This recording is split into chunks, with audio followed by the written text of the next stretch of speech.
Men usually ended up in Riverview because they got into some kind of altercation with the law. And women usually got signed in by their husbands or their fathers. In 1913, a psychiatric hospital opened on these grounds in what is now known as the city of Coquitlam.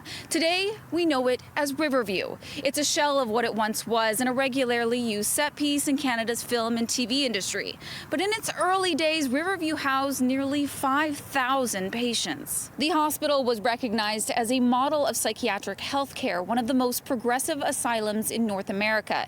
It grew to have an acute psychopathic unit, a 675-bed female chronic unit, as well as veterans and tuberculosis units.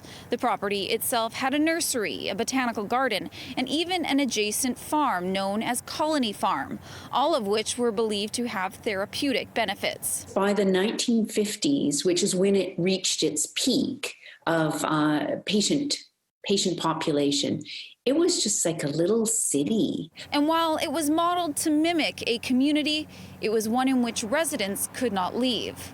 There was a dark side to the institution.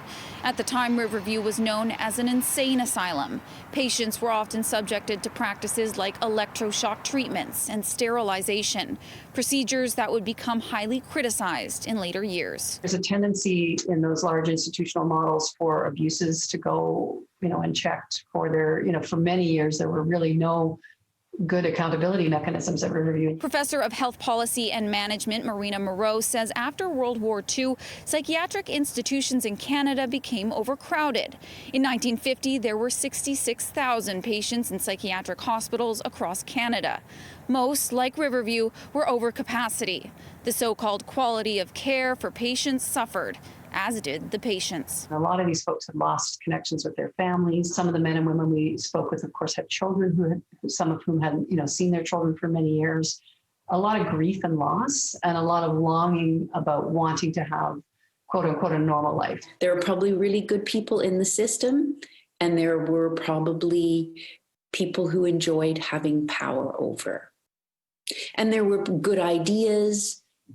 But you look and you see the photos of Riverview at the end of that, in that mid-1950s, and the beds are so crowded together.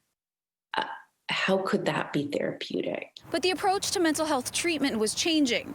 Over the next few decades, patient numbers continued to drop. And by the 1980s, the province came up with a plan to close Riverview altogether, a decision with lasting repercussions, which would continue to be felt decades after its final patient left. Next time, in part 2 of our series, we take a deeper look at what prompted Riverview's closure and where those who once called it home ended up. In Coquitlam, Ashley Burr, City News.